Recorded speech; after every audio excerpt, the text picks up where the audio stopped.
นั้นเปลี่ยนใจน้องปันวงเกวี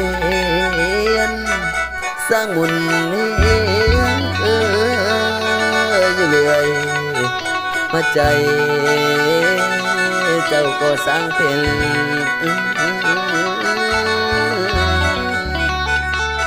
น้องสร้างมาลอลินแต่ปีนโนว่าจ้านี่บ่มันง่ายหากบ่จริงหวังลุ่มล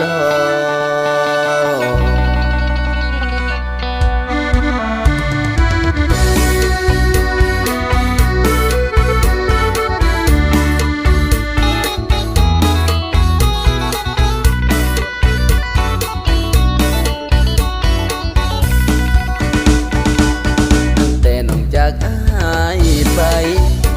บ่หัวใจของอายคิดฮอดหลับตาลงยังฝันว่าได้นอนกอดตื่นขึ้นมาบ่เห็นหน้าน้องอ่อนพาน้องห้องไปใส่หัวใจของอายยิ่งเศร้าได้ยินเขาเอาน้องอยู่นครเวียงจันทน์คงสิลงแสงสีลา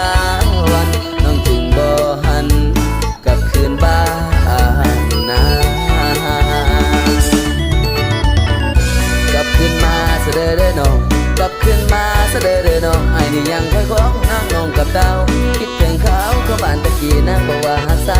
บอกข้างไอ้ยิ่งกว่าแนวใดแม่นมีไผมาเวียนบ่สนคนเดียวคือไอ้ฟ้าสลายบินไปเพราะวันสายคนเดียวเท่านั้นคือคำน้องว่ามาสัญญาก็เพียงลมปากเห็นความทุกอย่างน้องก็จากไอ้ไปผู้บ่น้องว่าอายเจ็บปวดเขาใดผู้เศร้าเสียใจซ้ำในเวลากลับมาซาเด้อน้องยังคอยของน้องอยู่ตลอดเวลา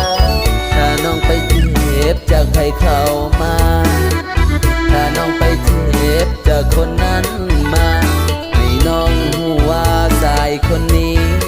ยังคอยใจลอยคอยหาแต่น้องกับสาเด้อน้องยังคงท่าอยู่คือเก่าให้น้องมันกลับขึ้นมาบ้านเฮาให้น้องมันกลับขึ้นมาบ้านเฮาไอ้ยังคอยท่าเจ้าอยู่ตลอดเวลาหลายวันหลายเดือนผ่านผ่านหลายเดือนหลายปีผ่านผ่านน้องขานยังบอกกับเต้าไอ้หนาวหัวใจแท้ๆสงสารอายผู้อยู่คอย